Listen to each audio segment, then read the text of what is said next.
ప్రదీప్ రెడ్డిని హీరో చేయాలనో లేదా ప్రదీప్ రెడ్డి కార్యక్రమాలని అతన్ని హీరోగా చూపించాలనే ఉద్దేశం కాదు. ఒక వ్యక్తి నేరం చేయడానికి వెనక గల కారణాలను పరిచయం చేస్తాం.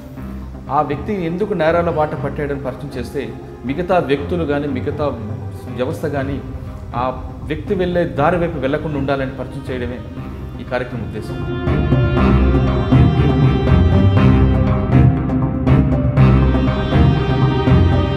ప్రదీప్ రెడ్డి నయం తర్వాత ఒకేసారి నల్గొండ జిల్లాలో మారుమోగిన పేరు. కోనాపూర్ రాములు మర్డర్తో కోనాపూర్ రాములు సంబంధించిన విషయంలో ఆయనతో పాటు తిరగడం కానీ, లేదా కోనాపూర్ శంకర్పైన జరిపిన కాల్పులు జరపడం పట్టపగలు అదొక విషయం అవ్వచ్చు, లేదా వలిగొండ భువనగిరి ప్రాంతాల్లో సెటిల్మెంట్ చేస్తున్నారని వార్తలు వస్తుంది. దాంతో పోలీసులు కూడా మీ మీద రౌడీ షీట్ కూడా ఓపెన్ చేస్తారు. 2012లో ఫస్ట్ రెస్టారెంట్ ఉండే నాకు దాబా మా ఒలిగొండ పక్కన. రాములన్న మన దాబా కాడ రావడం, అక్కడ భోజనం చేయడం, అట్లా బాగా పరిచయాలు ఏర్పడ్డాయి.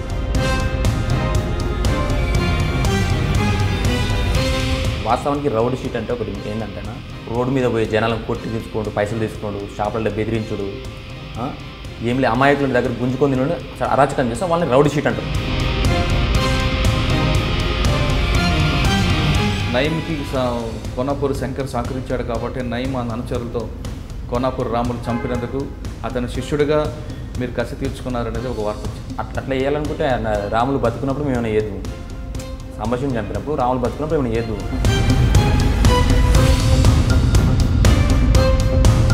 సాంబశివుడు చనిపోయిన తర్వాత రాములు వెనక నేను తిరిగాను మీరు చెప్తున్నారు. అవును, కోనాపూర్ రాములు కూడా నయం చంపుతానంటూ ఇంటి ముందు పాములు విడిచిపెట్టడం అని చేశారు. అటువంటి ఘటనలు ఏమి గుర్తున్నాను? ఊర్లో పాములు వదిలిపెట్టడం ఒకటి జరిగింది. హైదరాబాద్ లేడా మన స్వాగత్ గ్రాండ్ హోటల్ కాడ ఒక ఇన్సిడెంట్ జరిగింది నైట్లో. మనకు అంత తెలియదు, నైట్ లేని కానీ మార్నింగ్ తెలిసింది ఒక సుమోలో ఒక 5 మంది వచ్చారని.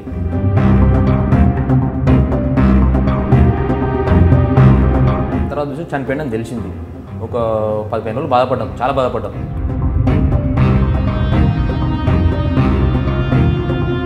నయం ఎన్కౌంటర్ వరకు కాముగా ఉన్న కొమరల్లి ప్రతాప్ రెడ్డి నయం ఎన్కౌంటర్ తర్వాత ఒకేసారి తెరపై ఎందుకు వచ్చాయి?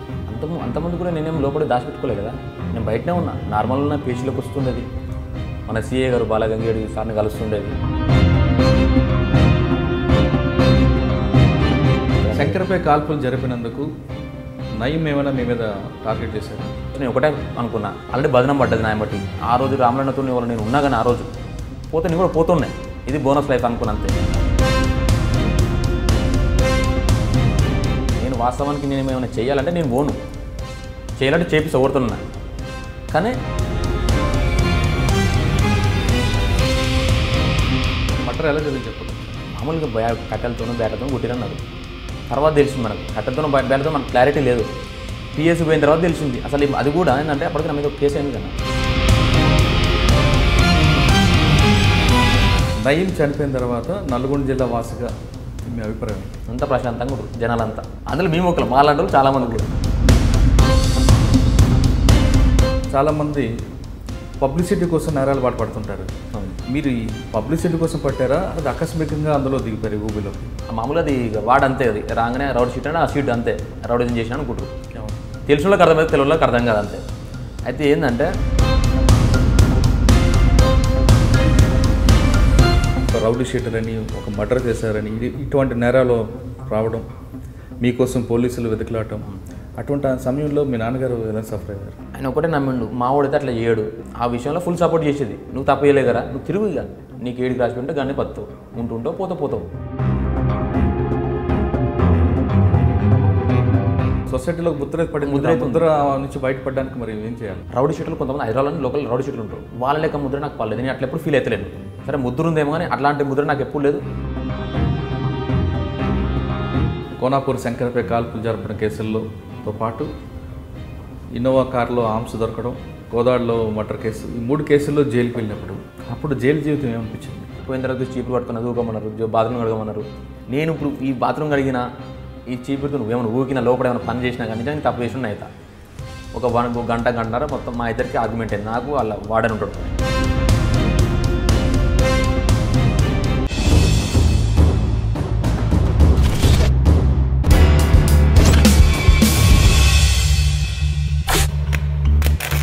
Welcome to crime confession. పుట్టిన ప్రతి వ్యక్తి నేరం చేయడు, నేరం చేసిన ప్రతి వ్యక్తి నేరస్తుల కుటుంబం నుంచి రారు. పరిస్థితుల ప్రభావంతోనో శనికావేశంలోనో లేదా ఆర్థిక అవసరాల కోసం నేరాల బాట పట్టి జైలుకి వెళ్ళి మారి తిరిగి జనజీవన స్రవంతిలో కలుస్తున్న వారిని పరిచయం చేసే ఈ కార్యక్రమంలో ఈ వారం మన గెస్ట్ ప్రదీప్ రెడ్డి. వలగుంట్లో ప్రదీప్ రెడ్డిపై రౌడీ షీట్ ఉంది. ఒక ప్రదీప్ రెడ్డిపై రౌడీ షీట్ ఎందుకు పోలీసులు ఓపెన్ చేయాల్సి వచ్చింది? నయీం గ్యాంగ్తో అతనికి సంబంధాలు ఏంటి? కోనాపూరి రాములకి అతనికి లింక్ ఏంటి? కోనాపూరి శంకర్పై అతను జరిపిన కాల్పుల వెనక కథ ఏంటి అనే విషయాల్ని ప్రదీప్ రెడ్డి తెలుసుకుందాం.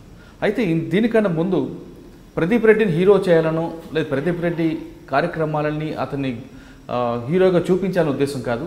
ఒక వ్యక్తి నేరం చేయడానికి వెనక గల కారణాలను పరిచయం చేస్తాం. ఆ వ్యక్తి ఎందుకు నేరాల బాట పట్టాడని పరిచయం చేస్తే మిగతా వ్యక్తులు కానీ మిగతా వ్యవస్థ కానీ ఆ వ్యక్తి వెళ్ళే దారి వైపు వెళ్లకుండా ఉండాలని పరిచయం చేయడమే ఈ కార్యక్రమం ఉద్దేశం. అంతేగాని ప్రదీప్ రెడ్డిలాగా నేరస్థల బాట పట్టమని కాదు, ప్రదీప్ రెడ్డి నేరాల బాట వైపు ఎందుకు వెళ్ళారని తెలుసుకోవడమే ఈ కార్యక్రమం ఉద్దేశం. అయితే ప్రదీప్ రెడ్డి అడిగి అసలు నేరాల బాట వైపు ఎందుకు వెళ్ళారు అనే విషయాల్ని ఆయన అడిగి తెలుసుకుంది. ప్రదీప్ రెడ్డి నమస్తే. వస్తానా? ప్రదీప్ రెడ్డి నయీం తర్వాత ఒకేసారి నల్గొండ జిల్లాలో మారుమోగిన పేరు. నయీం ఉన్న వరకు భువనగిరి ఆ ప్రాంతంలో నయీం తర్వాత ఇంకెవరూ లేరు, నయీం ఒక్కడే ఉండేవాడు. ఎన్కౌంటర్ తర్వాత నయీం 2 అంటూ కొమరెల్లి ప్రదీప్ రెడ్డి పేరు బయటకు వచ్చింది. కోనాపూర్ రాములు మర్డర్తో కోనాపూర్ రాములు సంబంధించిన విషయంలో ఆయనతో పాటు తిరగడం కానీ లేదా కోనాపూర్ శంకర్పై జరిపిన కాల్పులు జరపడం పట్టపగలు అదొక విషయం అవ్వచ్చు, లేదా వలిగొండ భువనగిరి ప్రాంతాల్లో సెటిల్మెంట్ చేస్తున్నారని వార్తలు వస్తున్నాయి. దాంతో పోలీసులు కూడా మీ మీద రౌడీ షీట్ కూడా ఓపెన్ చేశారు. సాధారణంగా ఒక నేరస్తుడు అవ్వాలనుకుంటే ప్రతి వ్యక్తి కూడా పరిస్థితుల ప్రభావం అవ్వచ్చు, 1, 2 ఆర్థిక అవసరాలు అవ్వచ్చు, 3 చెడు స్నేహం అవ్వచ్చు, మరి కొంతమంది సొసైటీలో కానీ ఆ గ్రామంలో కానీ అతని పేరు చెప్తే భయపడాలని కొంతమంది నేరాలు బాధపడుతుంటారు, అంటే గుర్తింపు కోసం అవుతుంటారు. అంటే ఈ కారణాలు కనిపిస్తుంటాయి. ఈ 5 కారణాల్లో కొమరెల్లి ప్రతాప్ రెడ్డి ఏ కారణం చేత నేరాలు బాట పట్టారు అనే విషయం చెప్పే ముందు ఒకసారి మీ ఫ్యామిలీ బ్యాక్గ్రౌండ్ చెప్పండి. డాడీ ఫార్మర్, వ్యవసాయం చేశాడు. మమ్మీ లేదు, నేను తమ్ముడు. డాడీ ప్రజెంట్ నాన్న నల్గొండ మహాత్మా గాంధీ యూనివర్సిటీలో క్లర్కే చేస్తాడు. ప్రజెంట్ నాన్న మహాత్మా గాంధీ యూనివర్సిటీ మీద క్లర్కే చేస్తాడు అట్లా ప్రజెంట్. ఇప్పుడు 2012లో ఫస్ట్ రెస్టారెంట్ ఉండే నాకు, దాబా మా ఒలిగొండ పక్కనే. కొనపూర్ రాములు కానీ సాంబశివుని అప్పుడు ఉద్యమించులు బయటకు వచ్చారు. తెలంగాణ ఉద్యమంలో బాగా చురుగ్గా పాల్గొంటున్నారు. అంటే డాబా పెట్టకముందు ఏం చదువుకున్నారు మీరు? అసలు డిగ్రీ ఫస్ట్ ఇయర్ వరకు చేసిన. డిగ్రీ ఫస్ట్ ఇయర్ నుంచి నేను కాలేజీకి వెళ్ళలేదు. ఇక దాబా ఫీల్డ్కి వెళ్ళినా కదా, అంటే ఇప్పుడు రెస్టారెంట్ ఉంటే ఆ ఫీల్డ్కి వెళ్ళేసరికి నేను ఇక స్టడీ మీద అంతగానో వెళ్ళలేదు. ఇక దాని తర్వాత ఏమైంది, రాములన్న కానీ సాంబశివుడు కానీ మా విలేజ్ కాబట్టి ఎప్పుడు సాంబశివుడు చనిపోయినాక ఇది పెట్టింది. రాములన్న మన దాబాకాడు రావడం, అక్కడ భోజనం చేయడం, అట్లా బాగా పరిచయాలు ఏర్పడ్డాయి. కొన్ని రోజులు తిరిగినట్టునే ఒక 6-7 మంత్స్ తిరిగిన, తన ఎంబడి తిరిగిన తర్వాతకి లోకల్ ఉంటారు కదా, లోకల్ కొంతమంది మెంబర్స్ అంటే వీళ్ళు పడనోళ్ళు అంతే. రాములు అంటే చాలామంది పడదు. వాళ్ళు ఏంది నువ్వు కూడా తిరగదు ఎంబటి, నువ్వు కూడా తిరిగితే మిమ్మల్ని ఏదైనా చేస్తాం, చాలా వరకు చేసిన తర్వాతకి అట్నే చాలామంది విద్యార్థులు కానీ చాలామంది యూత్ కానీ చాలామంది ఎంబడి తిరిగినప్పుడు నన్ను దిక్కుంటే వీళ్ళందరూ మళ్ళీ ఆయన ఎంబడి తిరుగుతారని కొంతమంది భావించారు. కానీ అట్లా ఉన్నా కానీ నేను ఎవరికి అసలు ఛాన్స్ ఇవ్వలేదు. తన టైంలో తర్వాత రాములు చనిపోయాడు. అప్పుడు 4 లేట్ అయిపోయిన తర్వాత చనిపోయాడు. ఇక మా అంతలో మేము ఉన్నాం. నా దాబాని నేను నడిపించుకుంటున్నా. నేను దాబా నడిపిస్తున్న టైంలో ఏదో ఫైరింగ్ ఏదో అన్నారు. అది మనకు సంబంధం లేని ఇష్యూ అంతే. కాకపోతే ఎవరు రూమ్ ఏంటంటే నేనే ఉన్నాడు. సరే ఎవరు చేసారు, ఆయన ఏం చేసారు, మన సంబంధం లేని ఇష్యూలు, ఆయన గురించి మన సంబంధం లేని ఇష్యూలు అంతే. అంటే కోనాపూర్ శంకర్ మీద కాల్పులు జరిపింది కొమరెల్లి ప్రదీప్ రెడ్డి కాదు. కానీ పట్టపగల కాల్పులు జరిపాయి నేనే అంటే మీరు అప్పుడు స్టేట్మెంట్ కూడా ఇచ్చారు కదా. నేనేమి ఇవ్వలేదు, మనకు సంబంధం లేని ఇష్యూ. అంటే కోనాపూర్ రాములు చంపింది కాబట్టే అతను నయీంకి కోనాపూర్ శంకర్ సహకరించాడు కాబట్టి నయీం అనుచరులతో కోనాపూర్ రాములు చంపినందుకు అతని శిష్యుడిగా మీరు కసి తీర్చుకున్నారనేది ఒక వార్త వచ్చింది. అట్లా వేయాలనుకుంటే రాములు బతుకున్నప్పుడు మేము ఏమైనా ఏదు, సాంబశివుని చంపినప్పుడు రాములు బతుకున్నప్పుడు ఏమైనా ఏదు. మనకు అప్పుడు అట్లా అంత నాలెడ్జ్ కూడా లేదు. అప్పుడు ఇట్లా చేయాలని తిరగాలని ఏమీ లేదు. కేవలం తిరుగుతున్నాం అంతే ఎమ్మటి. ఇట్లాంటివి మనకు సంబంధం కాదు. ఎవరు చేసారు, ఆయనకేమున్నాయో, తనకి ఏమి ఇష్యూలు మనకి. కోనాపూర్ రాములు బతుకున్నప్పుడే చేయాలనుకుంటే చేసేవాళ్ళు కానీ చేయలేదంటారు. చేయాలనుకుంటే అప్పుడే చేసుకుంటాం కదా, ఆయన ఉన్నప్పుడు చేయగలుగుతాం. కానీ సాంబశివుడు చనిపోయిన తర్వాత కోనాపూర్ రాములు సాంబశివుడు చంపిన వాళ్ళపై ప్రతీకారం తీర్చుకుంటారంటూ కొంతమంది తిరిగి ఒక గ్యాంగ్ ఫామ్ చేశారు. ఆ గ్యాంగ్లో మీరున్నారా? మన గ్యాంగ్ ఎప్పుడు ఫామ్ ఏం చేయలేదు. మామూలు చాలామంది అభిమానులు వస్తుండే, అట్లాంటి ఏం చేయలేదు. ఆయన కూడా ఏం చేయలేదు. లోపల ఏమైనా చేసినా మనకు అంతగానో లోపల తెలియదు కానీ సాంబశివుడు చనిపోయిన తర్వాత రాములు వెనక నేను తిరిగాను మీరు చెప్తున్నారు. అవును. కొనాపూర్ రాములు కూడా నయం చంపుతానంటూ ఇంటి ముందు పాములు విడిచిపెట్టడం అని చేశారు. అటువంటి ఘటనలు ఏమి గుర్తున్నాయి మీకు? అంటే నయీము కొనాపూర్ రాములకి ఏ విధంగా బెదిరించేవారు? ఊర్లో పాములు వదిలిపెట్టడం ఒకటి జరిగింది. హైదరాబాద్ లేడా మన స్వాగత్ గ్రాండ్ హోటల్ కాడ ఒక ఇన్సిడెంట్ జరిగింది నైట్లో. మనకు అంత తెలియదు, పొద్దున్న నైట్ లేని కానీ మార్నింగ్ తెలిసింది. ఒక సుమోలో ఒక 5 మంది వచ్చారని చంపనీకి గన్మెన్లు ఉండే కదా, అప్పుడు ఇది తప్పించుకున్నట్లు ఒక 4 జరిగిన ఇట్లా 4 జరిగిన ఎప్పుడైనా కానీ త్రుట్లు తప్పించుకునేది అంతే. కొనుపూర్ రాములన్న త్రుట్లు తప్పించుకోండు, ఒక 5-6 సార్లు తప్పించుకోండు. ఇక లాస్ట్ టైంలో ఆ రోజు 2014 మే 11 అనుకుంటా, ఆ రోజు నల్గొండ ఫంక్షన్ హాల్కి వెళ్ళినప్పుడు కూడా మాకు ఫోన్ చేసిండు. నాకు డైరెక్ట్ ఫోన్ చేయలేదు, మా లోకల్ ఫ్రెండ్స్కి ఫోన్ చేసి ఇట్లా వస్తున్నాం. అల్లుడలో కూడా పెళ్ళి ఉండే గౌడ్స్ది, మ్యారేజ్కి వస్తున్నాం సరికి మేము ఒకటి యూత్ అంతా కలిసి ఒక 50 మెంబర్స్ ఉన్నాం. లోకల్లో ఒక 50 మంది దాకా ఉన్నాం. ఉన్నాక కొద్దిసేపటికి అటాక్ అయిందంటే తెలిసింది, ఏమని ఇట్లా ఫైర్ అయింది అంటే ఇట్లాంటి 5-6 జరిగినాయి కదా, ఆల్రెడీ ఒక 5-6 జరిగిపోయినాయి. ఇట్లాంటి ఏం కాదులే అనుకున్నాం. తర్వాత చూసి చనిపోయిందని తెలిసింది. ఒక 15 రోజులు బాధపడ్డాం, చాలా బాధపడ్డాం. ఉంటే ఏంటంటే చాలామంది బాగుపడదు కానీ, ఆయనతో ఉంటే చాలామంది బాగుపడదు అని అనుకున్నాం. ఒక 10-15 రోజుల దాకా బాధపడ్డాం. దాని తర్వాతకి యథావిధిగా అందరూ ఊరంతలో సైలెంట్ అయిపోయారు. అప్పుడు చాలామంది అన్న అని అందుకు ఎవరు రాలేదు. మరి ఎవరు చంపారు? కొనాపూర్ శంకర్ మీద ఎవరు కాల్పు చెప్పారు? ఇక అది ఆయన్ని అడగాలి, నాకు తెలియదు అది.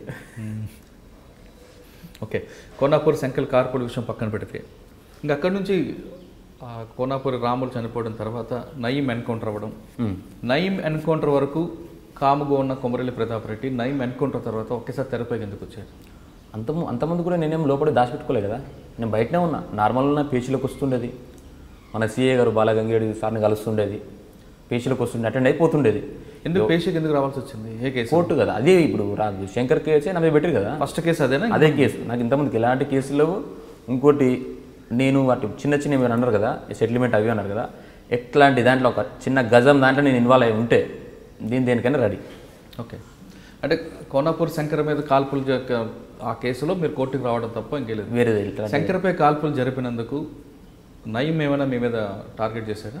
ఏం చేసిరు కానీ మనకు అంతగానే ఐడియాలో సరే అప్పుడు ఫాలో అవుతుండే, ఏదికి మనం కోర్టుకు పోతుంటే ఫాలో అవుతుండే, ఏదో బండ్లు వస్తుండే, మన పక్కన పిల్లలు అంటుండే వాళ్ళు వస్తుంది వీళ్ళు వస్తుంది, ఎట్లా వచ్చినాయి ఒకటే అనుకున్నా. ఆల్రెడీ బదనం పడ్డది నా బట్టి. ఆ రోజు రామలన్నతో వాళ్ళు నేను ఉన్నా కానీ ఆ రోజు పోతే నేను కూడా పోతున్నాయి, ఇది బోనస్ లైఫ్ అనుకున్నా అంతే. ఇక దిగిన నేను వెనకైతే అడిగితే వేయలేను, ఇంకోటి వాళ్ళకి పోయి కాంప్రమైజ్ కాలేను. పోయి నేను తప్పు చేయలేదు, తప్పు చేసింటే నాకు శిక్ష పడుతుంది. ఇప్పుడు నయీం అనేంత సరే ఆ వ్యక్తి ఎంతోమంది చంపిండు, నేను ఒక పెద్ద లెక్క కాదల్లా ఆయన తలుసుకుంటే. అది 7కి రాసింటే ఆడికైతే అనుకున్నా, నేను సైలెంట్గా కామ్గా నా పని చేసుకున్నా. అంటే ఆ టైంలో ఏంటంటే వర్క్ ఏం చేయలేదు, సరే కొద్ది ల్యాండ్ ఉండే ల్యాండ్ తీసేసుకొని హైదరాబాద్ అనుకుంటా అంతే ఇంట్లోనే ఇక అనుకో. పేషీలోకి వెళ్ళేది, ఇంటికి ఎక్కువ రాకపోతుండే, ఒక 1 ఇయర్కి ఒకసారి వస్తే రేరుగా అది హైదరాబాద్లో ఉంటుండేది. ఎందుకు వీధిపట్నం? ఎందుకు భయపడ్డారా? భయపడ్డాను కాదు, ఆ టైంలో నన్ను ఎవరు దగ్గర రానియలేదు. అసలు నేను ఫోన్ చేస్తే వాళ్ళు మళ్ళీ నెక్స్ట్ టైం రెస్పాన్స్ అయిపోతుండేది, చాలా భయపడుతుండేది. ఆ టైంలో నా ఎంబడి తిరిగింది ఎవరూ లేరు. అంటే నయీం నుంచి మీకు ఎలాంటి థ్రెట్ కాల్ రాలేదు? కాల్స్ అయితే రాలేదు, బయట వరకు అయితే చాలా వచ్చింది, కాల్స్ అయితే రాలేదు. అంటే నయీం ఎన్కౌంటర్ తర్వాత అప్పుడు మీరు ఎందుకు ఊరు వెళ్ళాల్సి వచ్చింది? అంటే అప్పటికి 4 సార్లు వెళ్ళినా, చనిపోయే ముందు 1 ఇయర్ ముందు కూడా 4 సార్లు వెళ్ళినా. అప్పటికి నార్మల్ తిరుగుతున్నా, హైదరాబాద్లో తిరుగుతున్నప్పుడు మల్లాపూర్ ఏరియాలో ఉన్నా. లాస్ట్ టైం వెళ్ళేటప్పుడు కూడా చాలామంది అన్నారు కానీ మనకు నేను లైట్ తీసుకొని వెళ్తున్నాను అంతే. అయ్యేది ఉంటే అవుతుంది ఇక. అప్పటికేందంటే నేను ఆల్రెడీ బ్లాక్ బెల్ట్ అయిపోయింది. అది మినిమం వస్తుంటే నా రేంజ్ నాకు కెపాసిటీ తెలుసు. సరే నేనైతే ఎవరినైతే ఏమనలేదు, నన్ను ఏమనంటే అయితే నేను ఊకోను, అది నాకు తెలుసు. అట్లా నేను లేదు కానీ వేరే విధంగా ఎవరి మీద అయితే చేయాలని అట్లాంటి అయితే ఎప్పుడు నేను చేయలేదు. నాకు కూడా ఇలాంటి కాల్స్ రాలేదు. చనిపోయినాక కూడా ఇంతకుముందుకు 1 ఇయర్ ముందు ఎట్లా వచ్చిందో ఆ 9 చనిపోయిన తర్వాత కూడా అదే విధంగా తిరిగినా. నేను తిరిగిన తర్వాత ఏమైందంటే సరే ఆల్రెడీ నా మీద ముద్ర పడ్డది. అప్పటికే నా మీద ఆల్రెడీ ముద్ర పడ్డది కదా. సరే ఇప్పుడు అందరైతే నమ్మలేరు, కొంతమంది నమ్ముతారు, అందరైతే నమ్మలేరు. చేసిండేమో అనుకుంటారేమో అని అలాంటి దిగిన ఫీల్డ్కి అయితే దిగేసిన. దాని తర్వాత మెల్లమెల్ల రాజకీయం అని బునిరెడ్డి పైలశేఖర్ రెడ్డి తనను కలవడం జరిగింది. తను కూడా తెలుసు ఎట్లాంటి వ్యక్తి అని గమనించిండు. గమనించిన తర్వాత తన కూడా నేను పోయినప్పుడు ఏమైనా పని ఉన్నా సరే సార్ నేను కూడా పని చేసా కలిసి అంటే కొన్ని మీటింగ్లు తిరిగినాం. మేము కూడా తిరిగిన తర్వాతకి 2017కు అప్పుడు ఒక ఇన్సిడెంట్ అయింది. ఇది కార్లో అవి కత్తులు గొడవలు దొరికినాయని. వాస్తవానికి నా స్కార్పియోలో నేను పోయినా, నేనేమైనా చేయాలనుకుంటే నేను పోను కదా. నేను వాస్తవానికి నేనేమైనా చేయాలంటే నేను పోను, చేయాలంటే చేపిస్తా ఓడుతున్నా. కానీ అది ఏదో పోగానే పట్టుకొని ఎక్కడెక్కడ గొడ్డలు పెట్టేసి అప్పటిదప్పుడు చూస్తున్నాగానే ఏం అర్థమైంది నాకు, అసలు ఏం అర్థం కాలేదు. ఇలా బండిలో కూర్చొని అట్నే కూర్చున్నా అంతే. నేను ఇక చూస్తున్నాగానే సాయంత్రం వరకు రిమైండ్ చేశారు. మరి ఎవరన్నా ఫోర్స్ చేసిరా తెలియదు, ఇంతవరకు నాకు తెలియదు, ఇప్పటివరకు కూడా తెలియదు. మాస్కులు నేను గోవాకి వెళ్ళినా. అదొక పాయింట్ ఏంటంటే అంతకుముందు 1 మంత్ కూడా 15 రోజుల కింద గోవాకి వెళ్ళినాం, ఫ్రెండ్స్తో వెళ్ళినాం. అయితే మా నాయమటి ఒక లింగ సామాన్ ఉండేది ఫ్రెండ్. తను ఏం చేసి 2-3 పిల్లలు ఆయనకు రెడ్డి ఇంటికి వెళ్తున్నాం కదా, చిన్న చిన్న బొమ్మలు తీసుకుంటే మాస్కులు చూసిండు. నైట్లో లేజర్ లైట్లో అక్కడ అమ్ముతారు. మాస్కులు తీసుకుండు, ఇంకా అంతే ఒక మాస్కులు ఒకటి తీసుకున్నా అంతే. తీసుకొని ఇంటికి పోయేటప్పుడు ఇంటికి తీసుకోలేదు. హైదరాబాద్లో 2 రూములు ఉండు, తీసుకోతాను బండి వెనకాల అట్నే ఉన్నాయి. ఆయన మర్చిపోయి నేను మర్చిపోయినా. ఆ రోజు అవి కూడా దొరికినాయి, కేవలం అవి దొరికినాయి అంతే. అంటే మాస్కులు వేసుకొని బెదిరించి చంపుదామని ప్లాన్ చేశారు ప్రదీప్ రెడ్డి అనేది. అట్లేం లేదు. వాస్తవానికి ఏంటంటే శంకర్కి నాకు సంబంధం లేని విషయం.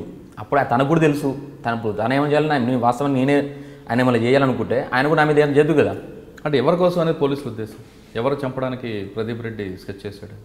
ఆయన గురించి అనుకోరు, శంకర్ గురించి అనుకోరు.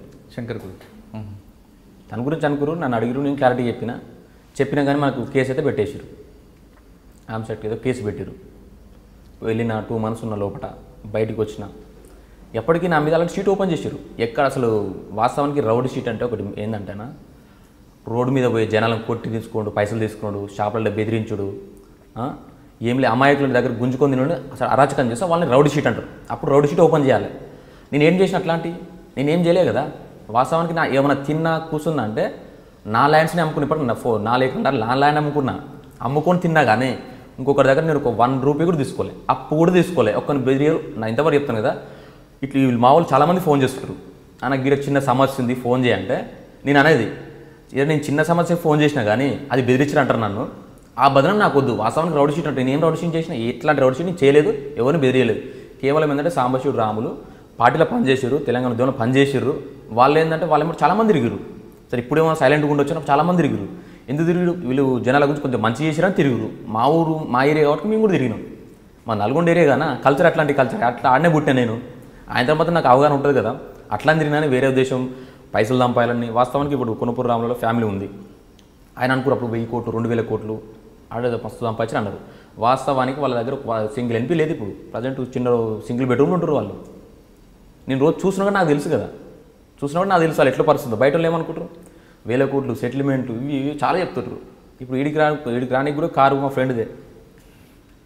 అంటే 1000 కోట్లు అంటారు కదా, సంపాయాలి కదా. నేను కూడా రానికి కూడా కారు మా ఫ్రెండ్ల కార్లో వచ్చిన నేను. అంటే ఇక్కడ రావడానికి మీ ఫ్రెండ్ కారు కావచ్చు, కానీ ఊర్లో బయట తిరుగుతున్నప్పుడు బాడీ గార్డ్స్ పెట్టుకొని తిరుగుతారు. బాడీ గార్డ్స్ కదన్న, అప్పుడు వర్ధంతి అయింది బౌన్సర్లని. అదొకటి మెయిన్ పాయింట్ ఏంటంటే అది కూడా మనకు మైనస్. వర్ధంతి టైంలో అన్న చాలా అభిమానులు లాలీలు వస్తుంటారు. సరే నువ్వు కేసు ఒక ఫ్రెండ్ అంతే నాకు బౌన్సర్లని చెప్పలేదు అన్న, మనోళ్ళు వస్తురన్న హెవీగా ఉంటారు అంటే సరే మనుషులు వస్తారు అనుకున్నా కానీ ఈ బౌన్సర్లను పెట్టి షో అట్లా ఒక్కోసారి 2 సార్లు వచ్చారు. నెక్స్ట్ టైం నుంచి అసలు రిజెక్ట్ చేసినా నా దగ్గర కూడా రాని వాళ్ళు చాలామంది ఫోన్ చేస్తుంటారు. వాళ్ళు కూడా కొంతమంది అంబర్పేట ఉంటారు, 200-300 మంది ఉంటారు బౌన్సర్ లెక్కనే. వాళ్ళు ఏంటంటే బయటకు పోతేనే డబ్బులు తీసుకుంటారు. అన్న నీ దగ్గర కోసం నాకు డబ్బులు అవసరం లేదని వస్తాం. సరే వచ్చినందుకు మనకి వాళ్ళకి చూస్తాం సరే భోజనంగా అట్లాంటివి చూసుకుంటారు. కానీ వేరే విధంగా బౌన్సర్లు మెయింటైన్ చేయాలంటే నేను దగ్గర ఇప్పుడు నాకు మ్యారేజ్ అయ్యి ఒక 3 years అవుతుంది. 3 years నుంచి అసలు చిన్న దాంట్లో నేను ఏలు పెడితే ఇదే అంటారు. ఇప్పుడు నన్ను ఇప్పుడు ఇటువైపు ఫోన్ మాట్లాడినా ఇదే అంటారు. ఏమంటే 9 తర్వాత 9 సరే జనాలు కొంతమంది ఒక తీరు రిసీవ్ చేసుకుంటారు, కొంతమంది ఒక తీరు రిసీవ్ చేసుకుంటున్నాను. కొంతమంది భయపడ్డది ఏం లేదన్న, ఎవరు భయపడుతున్నారు ఎవ్వరు భయపడరు. కేవలం ఏంటంటే ఇప్పుడు ఎదుగుతున్నప్పుడు ఎవడు రాయాలి కాబట్టి అట్లా ఇట్లా అని కొంతమంది మన పడనోళ్ళు డిపార్ట్మెంట్ దగ్గర అట్లా చెప్పడం. డిపార్ట్మెంట్ కూడా తెలుసు ఎట్లా అంటారో వాళ్ళకి తెలుసు ఆల్రెడీ. ఇటు చేసిండా చేయలేనా వాళ్ళు కూడా మొన్న నుంచి కూడా సైలెంట్ అనేవారు. అంటే వాస్తవానికి నేను ఏం చేస్తలేం కదా. నేను చెప్పేసిన నేను దాంతో నేను సైలెంట్గా ఉంటాను సార్. ఏమన్నా నా మీద తప్పు ఉంటే నా మీద ఏమైనా తప్పు వాస్తవానికి చేసినంటే తీసుకొని ఒకటి. అంటే మీ మీద పెన్ కేసులు ఉన్నాయి ఇప్పుడు 3 ఉంటాయి అన్న. ఒకటి కోనాపూర్ శంకర్ వెహికల్లో ఆర్మ్స్, ఇంకొక కేసు ఒకటి మర్డర్ కేసు బుక్ చేసిరు. ఎవరిది? కోదాడ అబ్బాయి, తన పేరు ఉదయ్ అనుకుంటా. అసలు నాకు పరిచయం కూడా లేదు, 1 month పరిచయం కూడా లేదు నాకు. హైదరాబాద్కి వచ్చిండు అన్న కలిసిండు, అదే సరే అభిమానం అన్నాడు తిరిగిండు 4 రోజులు. వీళ్ళకు కొనుపూరు శంకర్ వీళ్ళకి ఏమైనా సంబంధం ఉండొచ్చు సరే. శంకర్ కూడా వీళ్ళకి సంబంధం లేని విషయం. వానికి ఎవరెవరితో ఉన్న సంబంధం నాకు తెలియదు. వాడు ఏడో చనిపోతే ఎన్ని రోజులు ఉన్నట్టు నా అక్కడ 1 month ఉన్నందుకు నా మీద పడ్డది. ఆ బదనం నా మీద పడ్డది కూడా. అందులో ఏంటి A1 A2? A1 నేనే. ఇక వాళ్ళు A1 నేనే A1 అన్న పెట్టిరు. అంటే A1 అంటే మర్డర్ ఎలా జరిగింది చెప్పండి ఒకసారి. మర్డర్ అంటే మామూలుగా కట్టెలతోనో బ్యాట్లతోనో కొట్టిరన్నారు. తర్వాత తెలిసింది మనకు కట్టెలతోనో బ్యాట్లతో మనకు క్లారిటీ లేదు. పిఎస్ పోయిన తర్వాత తెలిసింది. అసలు అది కూడా ఏంటంటే అప్పటికి నా మీద ఒక కేసు అయింది కన్నా, వీటిలో ఏమన్నా బయటికి ఏమన్నా క్లిక్ అవుతారు అనుకుర్రా ఏమనుకురా అర్థం కాలేదు. అది అసలు వింతగా అయింది. అసలు తీసుకుపోయి లోపల పెట్టారు అంతే. అసలు ఎందుకు ఎందుకంటే మర్డర్ అయింది రా నిన్నే తీసుకొచ్చినాం, నువ్వే సైలెంట్ కూర్చో నువ్వు ఇక అని కొంత వాళ్ళు చెప్పారు. డిపార్ట్మెంట్ కూడా సరే వాళ్ళు చేయాలని ఏం చేయలేదు, ఎవరు చేయించారో అది నాకు ఇంకా అర్థమవుతలేదు. 2 కేసులు అయితే అర్థమవుతలేదు అసలు. ఇక మొదటి కేసు సార్ ఎవరు చేయించారో అది మనసులో ఉంది, కానీ ఈ 2 కేసులు ఎవరు చేయించారో అసలు ఐడియా లేదు మనకు. 3వ కేసులో కోదాడ కేసులో రెండో కోదాడ కేసులో మీరు 302 మీద ఉందా లేదా 120B ఉందా మీ మీద? 302 ఉంది, 120B లేదు. అంటే మీరు ఆల్రెడీ ఆ స్పాట్లో ఉన్నట్లుగానే పోలీసు ప్రూవ్ చేసి ఉంటారు. ఆ స్పాట్లో ఉన్నట్టే. అవి స్పాట్లో లేరు. స్పాట్లోనే సంబంధం లేని విషయం అది. అది అయింది ఏడా మన తార్నాక్ ఏరియాలో అయింది. నేను క్యాంపస్లో ఉన్నా రోజు. తార్నాక క్యాంపస్ మధ్య దూరం కానీ నేను ఆడున్నా కదా, ఇక్కడ చంపాడికి వెళ్ళిపోవచ్చు కదా. అది కరెక్ట్ కదా, మధ్యలో ఏం దూరమే లేదు కదా, మధ్యలో బ్రిడ్జే ఉంటుంది. తార్నాక్లో కొట్టి ఆరాధన థియేటర్ దాటితే ఓయూ హాస్టల్ గ్రౌండ్. మనకు సంబంధం లేదు కదా, అసలు నా సంబంధం లేదు అంటే ఓకే, కానీ తార్నాక్కి ఓయూకి పెద్ద దూరమే ఉండదు అంటున్నాను. అవును, ఎస్కేప్ అవ్వాలంటే వెళ్ళొచ్చు.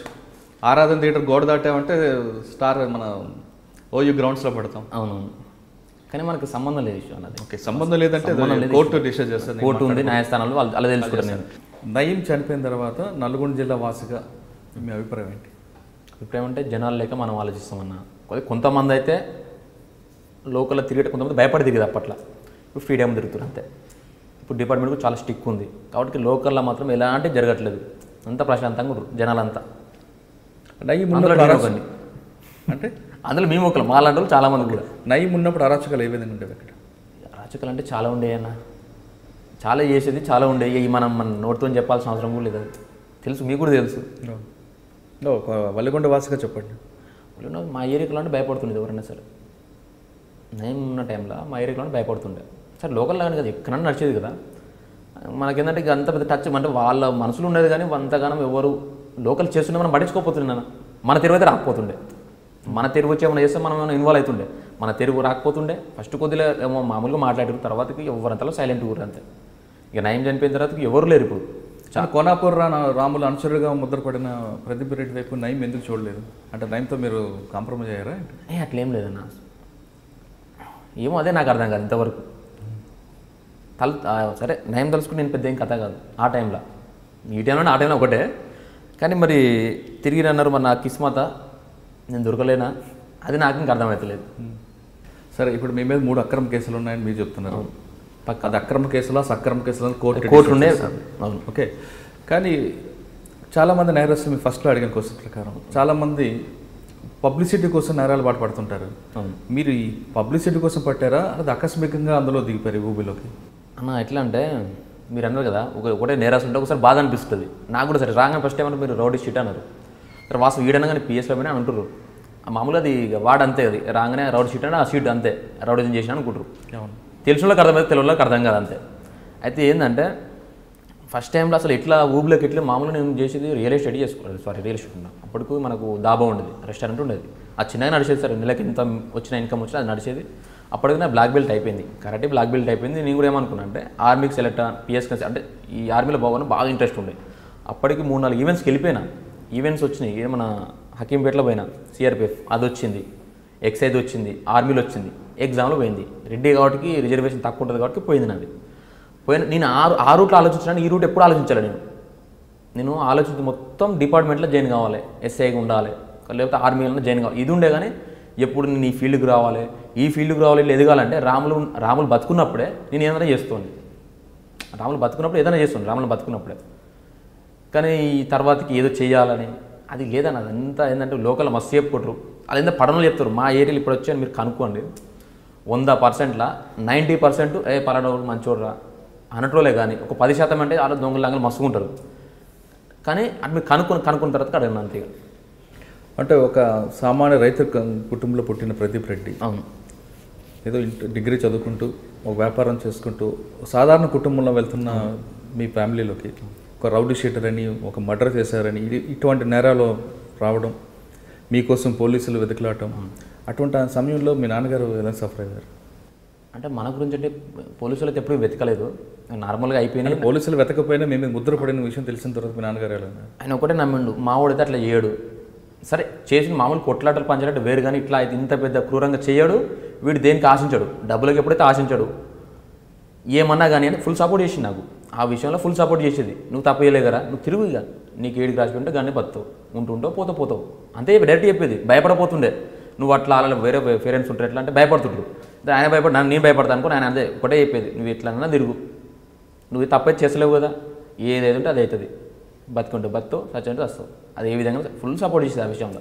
అంటే మీ నాన్నగారు సపోర్ట్ చేసిన సొసైటీ మాత్రం మీకు ఒక ముద్ర వేసింది. మా ముద్ర వేసింది. ఆ ముద్ర బాధపడుతుండేది బయట పోయినప్పుడు అడుగుతుండే, మీ కొడుకు ఇట్లా అంటే అంటే జనాలు కూడా అట్లా అడగపోతుండే, మీ కొడుకు ఇట్లా చేసినట్టు అడగపోతుండే.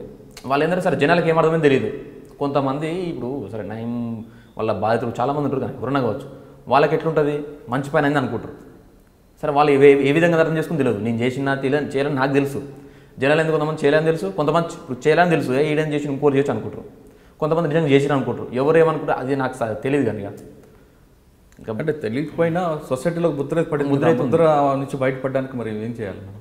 అయితే వాస్తవం కన్నా మీరు అన్నట్టు రౌడీ షీట్లు కొంతమంది హైదరాబాద్ లోకల్ రౌడీ షీట్లు ఉంటారు, వాళ్ళ లెక్క ముద్ర నాకు పర్లేదు, నేను అట్లా ఎప్పుడు ఫీల్ అవుతలేను. సరే ముద్ర ఉందేమో కానీ అట్లాంటి ముద్ర నాకు ఎప్పుడు లేదు. అట్లా ముద్ర ఉంటే నా ఏమంటే ఇప్పుడు సరే మీరు మామూలు లోకల్గా అనుకోండి, సరే పిల్లలు చాలామంది ఉంటారు, 20,000 మంది ఉంటే ఎక్కువ ఉండొచ్చు, వాళ్ళైతే నా మీద ముద్ర ఉండి అరాచకం చేస్తే నా ఏమంటే ఎవరు తిరగరు. ఇప్పటికైనా సరే అభిమానంతో చాలామంది వస్తున్నారు, కానీ అట్లాంటి ముద్ర నేను అది ఫీల్ అవుతున్నా. నేనైతే రౌడిజం చేయలేదు. చిన్న ఒక గజం అంటారు కదా, గజం కూడా ఒక ఫోన్ చేసి మాట్లాడాలి నేను. గజం కూడా ఫోన్ చేసి మా ఊర్లో కూడా ఇప్పుడు నా ల్యాండ్ ఉంది, ఇక నాకు రిజిస్ట్రేషన్ కాలేదు, నా ల్యాండ్ విషయం కూడా సైలెంట్గా ఉన్నా, అలా చేసినప్పుడు తీసుకుందామని. ఏంటంటే ఒక ఫోన్ చేసిన అనుకో వాళ్ళు ఇట్లా బదనాలు చేస్తారు. అట్లాంటి విషయాలు అయితే లేదన్నా. కానీ మీరు చెప్తున్నట్లుగా ఏమి లేవు అంటున్నారు, 3 కేసులు ఉన్నాయని అవును పోలీస్ రికార్డ్స్ చెప్తున్నాయి. అవును సరే అది అక్రమ కేసులు సక్రమ కేసులు పక్కన పెడితే ముద్ర పడింది మీకు మీ కుటుంబం మీద. అవును పడినప్పుడు ముద్ర పడిన కొమరేలి ప్రదీప్ రెడ్డి గారికి అమ్మాయి ఎలాగ వచ్చారు? ఎవరు? మీ వివాహం ఎలా జరిగిందా వాళ్ళకి తెలీదా? అన్న లవ్ మ్యారేజ్ అన్న. మా మిస్సెస్కు ఫాదర్ లేడు, మదర్ లేదు. అయితే పీజీ చేసింది, గ్రూప్ 1 కూడా రాసింది. ఒక 5 మరతో ఏదో పోయినట్టుంది. మామూలుగా పరిచయం అది ఉండేది కొత్తగూడెంలో. సరే అప్పుడు ఇంకా మధ్యలో ఏంటంటే నేను శాండీ గారు అట్లా బిజినెస్ చేస్తుండే అట్లా. సరే హైదరాబాద్కి వచ్చినప్పుడు పరిచయం అయింది, అక్కడ వెళ్ళినప్పుడు కూడా పరిచయం అయింది. దాని తర్వాత ఫోన్లు మాట్లాడుకున్నాం. నా ఫస్ట్ ఫోన్లోనే క్లారిటీ చెప్పిన నేను ఏమని, ఫస్ట్ ప్రదీప్ రెడ్డిని కొట్టు నీకు చూస్తామని చెప్పిన. ఇక నేను అబద్ధం చెప్పలేదు అంటే చూసుకుందాం ఆల్రెడీ చూసుకుని కొన్ని రోజులు నాతో మాట్లాడింది కదా. నేను తప్పు చేసి ఉంటే నీకు అట్లా అనిపిస్తే నా జీవితంలో రాకిక, నేను కరెక్ట్ అనుకుంటే రా, 2 ఆప్షన్లు చెప్పేసిన. అంటే వాస్తవం చెప్పేసిన, నేను చేయలేదు ఇట్లా పెట్టిరు, అవి కోర్టులోనే చూసుకుంటాయి, నన్ను నమ్మితే నన్ను నమ్ముకొని రా అన్న. వాస్తవానికి ఏంటంటే అమ్మాయి కూడా ఇప్పుడు ఒప్పుకోవచ్చు, 1.5 year అయితే మ్యారేజ్. నా గురించి తెలుసు కాబట్టి ఇప్పటికైనా సరే మేము మంచిగా ఉంటాం. ఇప్పటికైనా సరే నన్ను అన్నీ అర్థం చేసుకుంటుంది అన్నట్టు తెలుసు కదా. నేను రోజు ఇంట్లోనే ఉంటా కన్నా, నేనేం బెదిరిస్తున్నా ఏమన్నా కొడుతున్నది రోజు రెగ్యులర్ నన్ను చూస్తుంటుంది ఇంట్లో కూర్చొని. ఆమెనే పర్సన్ స్టన్ అవుతుంటుంది, ఆ బయట ఇట్లా భయపడతారు అట్లా అంటే అట్లా అంటారు ఇట్లా అంటారు, నువ్వు ఇంత సింపుల్గా ఉంటావు. అసలు సింపుల్గా ఉంటానా? కాబట్టి జనాలు అందరూ చాలామంది అనుకుంటారేమో అంటే ఆమె ముందు సింపుల్గా ఉంటారు, బయట కూడా సింపుల్గా ఉంటాను. అసలు నన్ను చూసే వాళ్ళు గుర్తుపడరు. ఇంకా నేను షేవింగ్ చేసుకోవాలి. జర నేను మొన్న బాగా ఫీవర్ వచ్చిండే, ఒక డెంగ్యూ ఫీవర్ వచ్చేసరికి ఇక మనిషిని వీక్ అయిపోయినా ఇక షేవింగ్ కూడా చేసుకున్నాను, అది టైం లేక చేయించుకోవాలి. కానీ ఇంక నేను షేవింగ్ చేసుకుని మీకు గుర్తుపడరు, నువ్వేనా అంటావు. ఓకే, ఆ అమ్మాయి ప్రేమించిన అమ్మాయి పెళ్లి చేసుకున్న తర్వాత మీ జీవితంలోకి వచ్చిన తర్వాత మీలో మార్పు ఏమొచ్చింది అన్న? అప్పటికి కూడా నాలో మార్పు ఉంది, అప్పటికి ఉంది. సరే మీరు ఏంటంటే కొంతమంది పెళ్ళి అయినాక మారుతారంటారు కదా, మ్యారేజ్ అయిన తర్వాతకి నేను ఒకటే ఆలోచించిన, సరే నా వల్ల ఎవరికన్నా నీ లాభం అయితే అంటే నా వల్ల 10 రూపాయలు ఎవరన్నా లాభపడతా అంటే అది కూడా లీగల్గా ఉంటే అది ఏదైనా కానీ నాతో కాకపోతే ఎమ్మెల్యేతో అవుతుందా, మినిస్టర్తో అవుతుందా, ఒక మంచి లీడర్తో అవుతుందా, మంచి నాయకునితో అవుతుందా, నాతో అవుతుందా, అది అట్లాంటి పనులు చేసి పెడతా. అది రేరు, అది కూడా ఈ మధ్యలో చేస్తలేను, ఈ వర్క్ చేసినా కానీ ఇప్పుడు మొత్తం పైరల్ చేస్తున్నా అంటారు అని. అట్లాంటి ఏమైనా చేస్తా. ఇంకొకటి ఏమైనా ఇప్పుడు సరే నాతో ఉన్నారు 10 రూపాయలు అనుకో, అల్లెక్కలు ఒక 4 రూపాయలు పంచి పెడతా. ఆ 10 రూపాయలు కూడా ఎక్కడే మీరు అంటారు, ఆ 10 రూపాయలు ఇన్కమ్ కూడా ఎక్కడ అంటారు. అవి కూడా నేను ల్యాండ్ అయిన డబ్బులు, అవి కూడా ల్యాండ్ అంతా 1,50,00,000 వచ్చినాయి. అవే ఇన్ని రోజుల దాకా ఖర్చు పెట్టుకుంటూ వచ్చిన.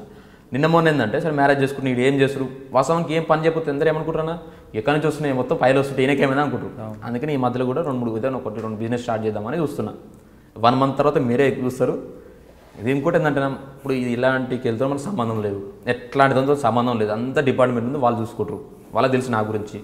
ఎట్లాంటి ఏమున్నా కానీ నేను ఎప్పుడప్పుడు అప్డేట్ ఉంటాను వాళ్ళకు సరే పోయి సంతకాలు కూడా పెడుతుంటా సైన్ ఆమె మీ జీవితంలోకి వచ్చాక మీలో మార్పు వచ్చింది. మార్పు అంటే మార్పు అని ఏం లేదన్న మళ్ళీ మీరు ఏంటంటే మార్పు వచ్చిందంటే నేను అప్పుడు తప్పు చేసి ఉన్నాయితా ఇప్పుడు మార్పు వచ్చిందంటే నేను అప్పుడు తప్పు చేసి ఉన్నాయితా నేను తప్పు చేయలేదు కాబట్టి నాకు ఎన్నడూ మార్పు రాలేదు నేను ఉన్నట్లే ఉంటున్నా. అంటే ఆ పెళ్ళికి ముందు ఎలాగ ఉన్నారు, పెళ్ళి అయిన తర్వాత అలాగే ఉన్నారు. అంటే పెళ్ళి ముందంటే ఒకటదన్న పెళ్ళి ముందుకు జర సర్కిల్లో తిరిగేది బాగా పొద్దున పోతే నైట్ రావడం ఫంక్షన్లన్నీ పెళ్ళిళ్ళన్నీ ఇక అప్పుడు ఎంజాయ్ అట్లా ఉండేది. మ్యారేజ్ అయిన తర్వాత బాధ్యత వస్తుంది కదా అవన్నీ బంద్ చేసుకొని మనంతలో మనం ఏదైనా సరే నేను ఏమనుకుంటున్నా అంటే రాజకీయంగా ఎదగాలి. సరే నేను ఆల్రెడీ ఇరికినా ఇక ఉచ్చులు ఇరికినా కదా సరే మెల్లమెల్లది క్లోజ్ చేసుకోవాలి నా అంతలో నేను బతుకుతున్నా రాజకీయం చేసుకొని బతకాలి అంతే వేరే ఆప్షన్ ఏం లేదు. ఏదైనా బిజినెస్ చేసుకుంటూ రాజకీయంలో వెళ్ళిపోవాలి అంతేగా. నాతోని ఎవరికి పనైనా చేసి పెడతాను నేను సార్ నాతో అయ్యేంతవరకే నాతో 10 రూపాయలు సాయం అంటే అట్లా కూడా సాయం చేస్తాను. ఆ పేరైతే నాకు ఉందన్న లోకల్ అయితే లోకల్ అంటే మా ఊరు వరకు కాదు యాదగిరి అది మన యాదగిరి కానీ నల్గొండ కానీ భువనగిరి చౌటుప్పల్ 4 కాన్సెన్స్లు ఉంటాయి. 4 కాన్సెన్స్లలో ప్రతి ఒక్క పిల్లలు ఉంటారు లోకల్లో వాళ్ళకి తెలుసు సరే నేను మామూలుగా ఉన్న చావు అయినా సరే పెళ్ళి అయినా సరే నా వంతు ఆ ദിവസം 10,000 అనుకో అలాగే 5,000 ఇచ్చేస్తా వచ్చడం నాకు కిరాయి లేకున్నా సరే అట్లాంటి వాళ్ళు ఆడుకుంటూ వస్తా అంతవరకు అయితే నాకు ఉందన్న అది చాలనుకుంటున్నా. ఏమన్నా రాజకీయం ఎదగాలనుకుంటున్నా వేరే అట్లాంటి ఎప్పుడు చేయలేదు ఇప్పుడు నేను మారడానికి కారణాలు ఏం లేవు ఇట్నే ఉంటున్నా. ఓకే ఒక రైతు కుటుంబం నుంచి వచ్చిన ప్రదీప్ రెడ్డికి నయీం 2 అనే పేరు పడడం అనేది ప్లస్ అనుకోవాలా మైనస్ అనుకోవాలి? కొంతమంది ప్లస్ కొంతమంది మైనస్ అన్న అది నాకు మైనసే. ఏ విధంగా? అది ఎట్లా అంటే వాస్తవానికి ఆ రోజు నేనే స్టన్ అయినా అట్లా హైప్ చేసినట్టు సరే ప్రెస్సులు కూడా వాళ్ళు ఏమైనా వేసిర్రా కొంతమంది వేయించిరా తెలియదు నాకు వాళ్ళైతే నాకు వాళ్ళకి శత్రుత్వం లేదు కాబట్టి వేయరు ఎవరన్నా వేస్తేనే చేస్తారు. అది కూడా అసలు ఏదో యూసుఫ్ కూడా అని చెప్పారు ఆడ ఎన్నో గజాల ల్యాండ్ అన్నారు అది ఇప్పుడు వినడం ఫస్ట్ టైము. ఎవరు రౌడీ షీట్ పేరు చెప్పారు వాళ్ళకి నాకు సంబంధం ఉందన్నారు. ఇవన్నీ సంబంధాలు ఉంటాయి కనీసం నా దగ్గర 10 లక్షల క్యాష్ ఉండాలి కదా అది నాకు సరే అమౌంట్ విషయంలోనైనా సర్కిల్ విషయంలోనైనా ఇదంతా ఫేక్. ఇక మా వాళ్ళు చుట్టుపక్కల వాళ్ళు మా పేరెంట్స్ కానీ నాకున్న సర్కిలే నవ్వుతారు నువ్వు మాదిలో కూడా రాత్రి కూడా నిద్రపోయినావు అంటారు వాళ్ళు. అంటే నైట్లోనే పోయి అట్లా అంతగానో ఘోరంగా చేసారు ప్రచారం. బయటకు వచ్చిన తర్వాత అంత జనాలు ఇంత చూస్తారు అవునా నీకు ఉన్నాయని అనుకుంటారు సంబంధం ఉన్నాయి కొంత తెలుగులో అట్లా అంటారు కదా ఉన్నాయంటే ఇక సరిగ్గా నేను నన్ను నమ్ముతోళ్ళు నమ్ముతారు నమ్మని వాళ్ళు అనుకుంటారు ఇక అనుకుంటే నాకేం ఒరిగిలే అనుకోమని సైలెంట్గా ఉండేది. కానీ ఆ ముద్ర పడడం వల్ల మీ కుటుంబం ఏమైనా సఫర్ అయిందా?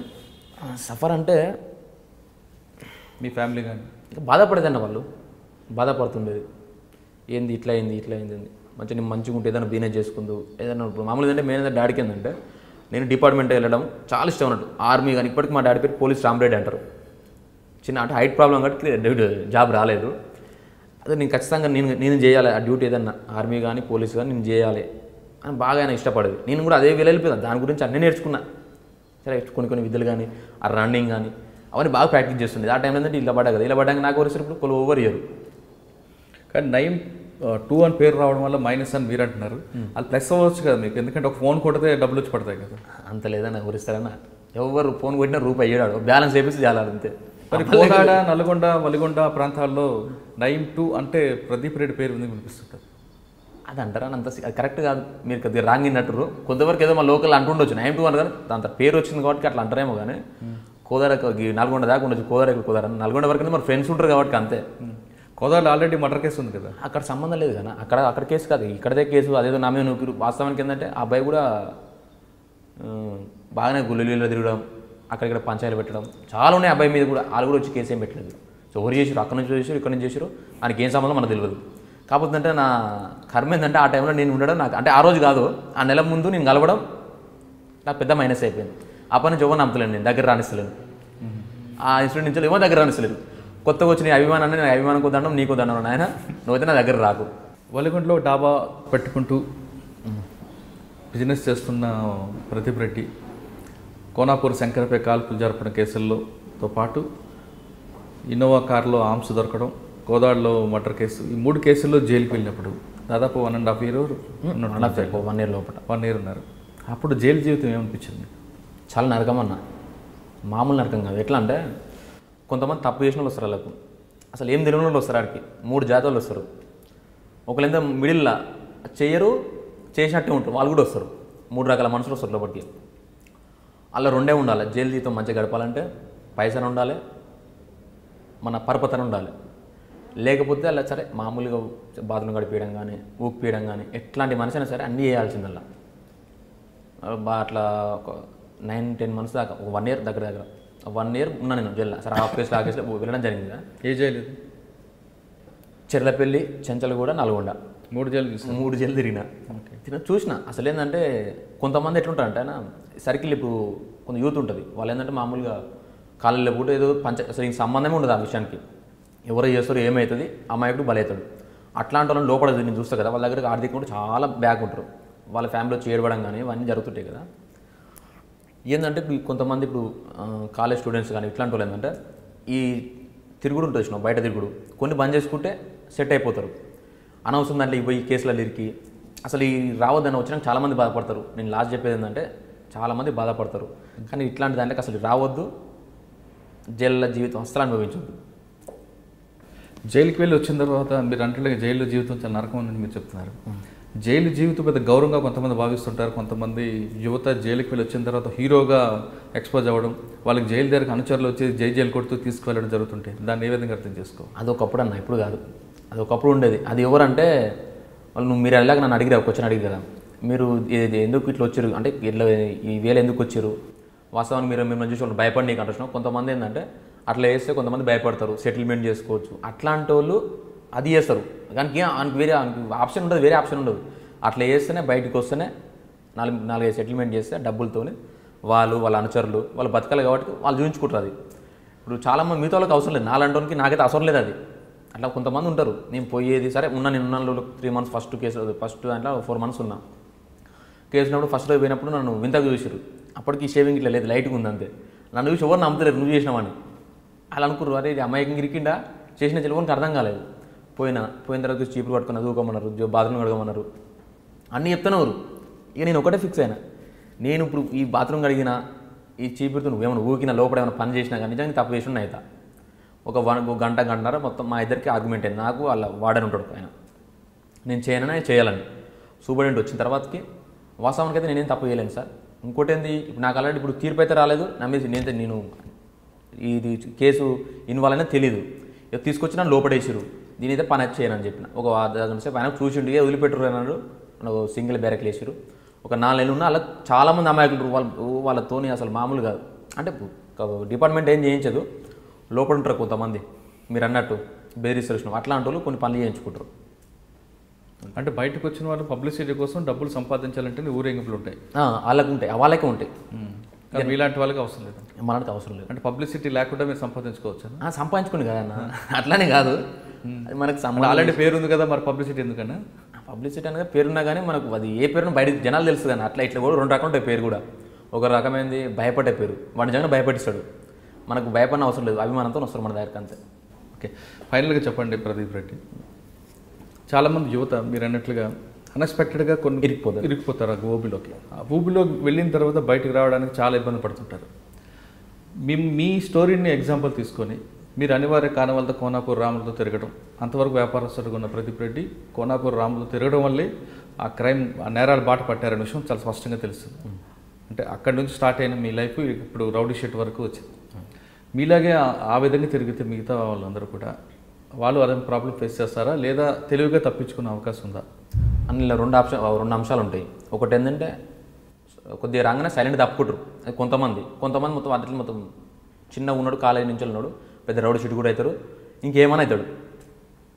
ఇప్పుడు మీరు యువతకి ఏ మెసేజ్ ఇస్తారు? మీలాగే రమ్మంటారా, లేదు మంచి బాటలో నడుచుకొని హ్యాపీగా ఉండదు? నాలే కదన్న, అసలు ఇంటి దగ్గర అమ్మ నాన్న చెప్పినట్టు వినుకుంటా కాలేజీకి వెళ్ళి ఇట్లా చెడు ఉంటాయి కదా కొన్ని అలవాట్లు, అన్నిటికి దూరం ఉండి మంచిగా చదువుకొని ఏదైనా జాబ్ సరే వాళ్ళకు ఏ వృత్తి నస్తే ఆ వృత్తి వెళ్ళమని ఇట్లాంటి కేసులు ఇన్వాల్వ్ కానీ అవసరం లేదు, రూపాయి వచ్చేది లేదు, అనవసరంగా పేరు బదనం, అంతకుముందు లెక్క రౌడీజం, నేను ఆడ షో చేస్తా అంటే ఈడ షో చేస్తా అంటే ఎవరు పట్టించుకోరు. ఇంకోటి ఏంటంటే డిపార్ట్మెంట్ కూడా చాలా స్ట్రిక్ట్ ఉంది తెలంగాణ ప్రభుత్వం రాగానే, ఏమున్నా కానీ పోలీస్ డిపార్ట్మెంటే చూసుకుంటుంది. ఇప్పుడు ఎట్లాంటి ఏం చేద్దాం ఇప్పుడు కాదండి, ఇప్పుడు కాని ముచ్చట ఏదున్నా మంచితో నడుస్తుంది, అంతేగాని ఇట్లాంటి కేసులు ఇరకడం కానీ వాళ్ళని బెదిరిస్తా, నేను వీళ్ళని బెదిరిస్తా, గ్యాంగ్ చేసుకొని తిరుగుతా అంటే ఇప్పుడు అస్సలు నడవట్లేదు.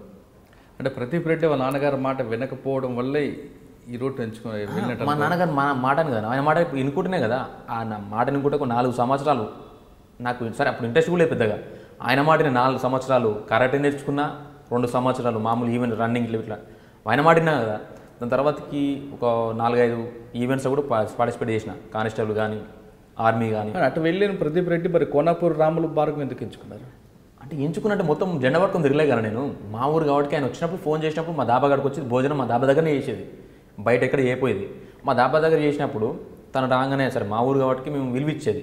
ఇంకోటి వీళ్ళు దొంగలైతే మేము విలువైపోదు కదా, వీళ్ళు మంచోళ్ళు ప్రజల గురించి అన్ని చేసారు కాబట్టి వీళ్ళకి విలువిచ్చేది. కానీ మీ డాబా దగ్గరికి కోనాపూర్ రాములు లాంటి వాళ్ళు చాలామంది వస్తుంటారు కదా, వాళ్ళ బాట ఎందుకు ఎంచుకోలేదు? అంటే ఇప్పుడు మా ఏరియాలో ఇప్పుడు ఆయనే కానీ మా ఏరియాలో ఏంటంటే అట్లాంటి ఎవరు లేరు, నార్మల్ వ్యక్తులు వస్తారు పోతారు, అది కామన్ విషయం. సార్ రాజకీయ నాయకులు వస్తారు, రాజకీయ నాయకులు మేము ఎప్పుడు నమ్మలే. కానీ వలిగొండ దగ్గర డాబాలోకి వచ్చేవాళ్ళు కోనాపూర్ రాములు ఒకటే కాకుండా వలిగొండలో ఉన్న చాలామంది తెలివైన వాళ్ళు ఉన్నారు, చదువుకున్న వాళ్ళు ఉన్నారు, వాళ్ళు కూడా వస్తుంటారు. ఆ యాదగిరి గుట్టకు వచ్చిన వాళ్ళు కూడా వలిగొండకు వస్తారు, పక్కన మత్స్య నరసింహస్వామి టెంపుల్కి వచ్చిన వాళ్ళు కూడా మీ డాబాకి వస్తుంటారు. అందరూ వస్తుంది మా ఊరు కదా, మా విలేజ్. ఇంకోటి ఏంటంటే మా విలేజ్ దాంతోపాటు మా ఏరియా కల్చరే కొద్దిగా అట్లుండేది. మా దాసేడుగూడెం అంటే దగ్గర సాంబశివుడు, సామల కిష్టేయుడు మా ఏరియా నుంచి చాలామంది ఉన్నారు. అవును, నక్సల్ పార్టీలో పోయిన వాళ్ళు ఏంటంటే ఏం ఆశించి పోలే కదా, ఏదో డబ్బులు వస్తాయని పోలేదు. మామూలు వాళ్ళు ఏంటంటే వాళ్ళు రావడం వాళ్ళకి కొద్దిగా రెస్పెక్ట్ ఇచ్చేది, మేమంతే విలువిచ్చేది. ఇంకోటి దాని తర్వాతకి సాంబశివుడు బయటకు వచ్చిండు, తెలంగాణ ఉద్యమంలో పనిచేసిన కొన్ని రోజుల తర్వాత చనిపోయిన దాని తర్వాత కూడా రామనాడు కూడా బాగానే తిరిగిండు. సరే మా ఊరికి వచ్చినా మా ఏరియాకి వచ్చిన ఇంత పెద్ద వ్యక్తులు కదా, కనీసం మేము తిండన్నా పెట్టాలి కదా, మాకు ఆ భాగ్యం ఏమైనా దక్కాలి కదా, కనీసం తిండన్నా పెట్టాలి కదా. మీకు నక్సలైట్ల మీద ఉన్న మంచి అభిప్రాయంతో వాళ్ళని చేరదీశారు, అంతే చేరదీసినాం, దండం పెట్టినాం. వాళ్ళు కూడా ఉత్తగా తినప్పుడు డబ్బులు ఇచ్చే పోతుండే, కాకపోతే అంటే బయట కన్నా 10 రూపాయలు తక్కువ తీసుకుంటే అట్లా. సరే, ఫైనల్గా క్వశ్చన్ ఆన్సర్ చెప్పండి. కొమరెల్లి ప్రదీప్ రెడ్డి మావోయిస్టుల మీద ఉన్న చిన్న మంచి అభిప్రాయంతో కోనాపూర్ రాముల వైపు వెళ్ళడం, ఆ ట్రాక్లో తిరగడంతో ఈ క్రైమ్లో చిక్కుకోవడం, తర్వాత రౌడీ షీటరు XYZ అయింది. ఫైనల్గా మీ ఉద్దేశం, మీరు లక్ష్యం ఏంటి అసలు? ఆ రౌడీ షీట్ కానీ కంటిన్యూ అవుతారా, లేదా రౌడీ షీట్ ఎత్తిన తర్వాత రాజకీయాలకు వచ్చి ప్రజలకు సేవ చేస్తారా, లేదా మీ పాత బిజినెస్ని నడుపుకుంటూ ప్రశాంతంగా జీవిస్తారా? ఒకటేంటనా, ఆల్రెడీ ఇంతమందికి ఒకటి బదనం వచ్చింది కదా రౌడీ షీట్ అది కానీ. వాస్తవానికి రౌడీ షీట్ అనేది దాని ఫస్ట్ ఏంటంటే రౌడీ షీట్ అంటే ఏంది? రౌడీ షీట్ అన్యాయంగా గుంజుకున్న వాళ్ళ మీద పెట్టు రౌడీ షీట్. సరే నా మీద పెట్టినా అయిపోయింది. ప్రజెంట్ నేను మీరు అడిగిన క్వశ్చన్ దానికి ఆన్సర్ చెప్తున్నా. అట్లాంటి జీవితం నాకు వద్దు, నేను ఎప్పుడు చేయలేను, అట్లాంటి జీవితం కూడా నాకు అవసరం లేదు. ఏమున్నా సరే అది ఇప్పుడు ప్రజలు కొద్దిగా సేవలు చేయాలంటే అది దేంతో అవుతుంది, మన రాజకీయంతో అవుతుంది. ప్రజాసేవ చేయాలన్నా రాజకీయంతో అవుతుంది, వేరే దాంతో కాదు. వేరే లెక్క చేసాం అనుకో మళ్ళీ ఇది రౌడీ షీట్ అంటారు నన్ను. కాబట్టి ఏమున్నా లాస్ట్ గోల్ ఏంటంటే రాజకీయంగానే ప్రజలకు దగ్గరై నా వంతు ఎంత సేవ చేస్తానో అంత చేస్తాను, అది రాజకీయంగా. ఇక బయట మామూలుగా ఏదైనా మళ్ళీ బతకాలంటే బిజినెస్ చేసుకోవాలని, ఏదైనా బ్రతుకు గురించి ఏదో బిజినెస్ చేసుకోవాలి. ఈ రౌడీ షీట్ అవసరం లేదు, మనకు సంబంధం లేదు ఇష్యూ నాకు అంతే. అంటే రాజకీయాలుగా వెళ్ళి ప్రజలకు సేవ చేస్తారు, రాజకీయం వండుకుంటా ప్రజలకు సేవ చేస్తాం. సరే మాతో ఎంత అయితే అంత. రౌడీ షీట్ ఎత్తివేయాలంటే మీరు మీలో ప్రవర్తన ఉంటాయి కదా, పోలీసులు రౌడీ షీట్ ఎత్తివేస్తారు. అదే నా మంచి ప్రవర్తన ఉండాలంటే నేను ఏం చెప్తున్నా, అట్లాంటి మళ్ళీ ఏమన్నా బ్యాడ్ ఏమైనా సెటిల్మెంట్ కానీ, ఏమన్నా బెదిరించడం కానీ, ఎవరన్నా కొట్టడం కానీ, అట్లాంటివి ఏమైనా చేస్తే నా మీద షీట్ తీయరు అసలే. నాకు సంబంధం లేని ఇష్యూలు కదా. నేను ఇలా చిన్న ఇన్వాల్వ్మెంట్ అయితే నన్ను పొద్దున వచ్చి డిపార్ట్మెంట్ ఎత్తుకొని పోతారు. అది ఫస్ట్ ఆఫ్ ఆల్. నాకు అట్లాంటి దాంతో సంబంధం లేని ఇష్యూ. నా అంతా నేను బతుకుతా. ఇది వరకు నా మ్యారేజ్ అయిపోయింది, ఆల్రెడీ 2-3 years అవుతుంది. నా అంతా నేను బతుకుతున్నా. నాకు అట్లాంటి గొడవలతో సంబంధం లేదు. ఈ 3 yearsలో చిన్న కాంప్లైంట్ కూడా పోలేదు నా మీద. ఎందుకంటే నేను బయటికి వెళ్తలేను కదా. నేను బయటికి వెళ్తే నా మీద ఎవరు కాంప్లైంట్ ఇస్తాడు. నేను బయటికి వెళ్తలేను. నా బిజినెస్ సరే నా అంతా నేను చేసుకుంటున్నా, నా అంతా నేను ఉంటున్నా. ఇక నాలో ఏమున్నా కానీ ఈ చిన్న కేసులు సరే కోర్టు ఉంది, న్యాయస్థానం ఉంది, ఎట్లాగో నేను తప్పు ఏం చేయలేదు కాబట్టి అవి క్లియర్ అయితే క్లియర్ కాగానే నా వంతు సాయంత్రం సరే రాజకీయాల్లో మళ్ళీ అదే అంటే నా లాస్ట్ టార్గెట్ అయితే అట్లా వెళ్ళిపోవడం అంతే. ఓకే. కోనాపూర్ రాములపై ఉన్న అభిప్రాయంతో అతను అనుచరుడిగా ముద్రపడిన ప్రదీప్ రెడ్డి అనివార్య కారణాల వల్ల రౌడీ షీటుగా ముద్రపడ్డారు. రౌడీ షీటుగా ముద్రపడినా బాధపడకుండా తిరిగి రాజకీయాల్లోకి వచ్చి ప్రజలకు సేవ చేయాలని ఉద్దేశంగా చెప్తున్నారు. ఎటువంటి పరిస్థితుల్లో యువత నేరాల బాట పట్టద్దు, ఖచ్చితంగా పేరెంట్స్ చెప్పినట్లు విని మంచి బాటలో వెళ్ళండి అంటూ అతను సలహా కూడా ఇస్తారు. ఇది వారం ప్రదీప్ రెడ్డి ఎక్స్క్లూజివ్ ఇంటర్వ్యూ. వచ్చే వారం మరో గెస్ట్తో మళ్ళీ కలుద్దాం. అంతవరకు నమస్కారం.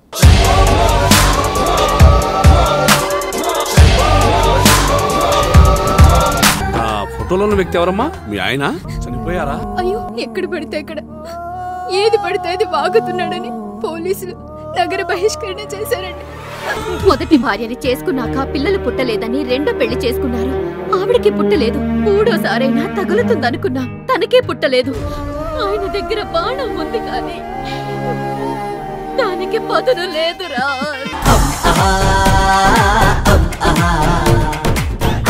ah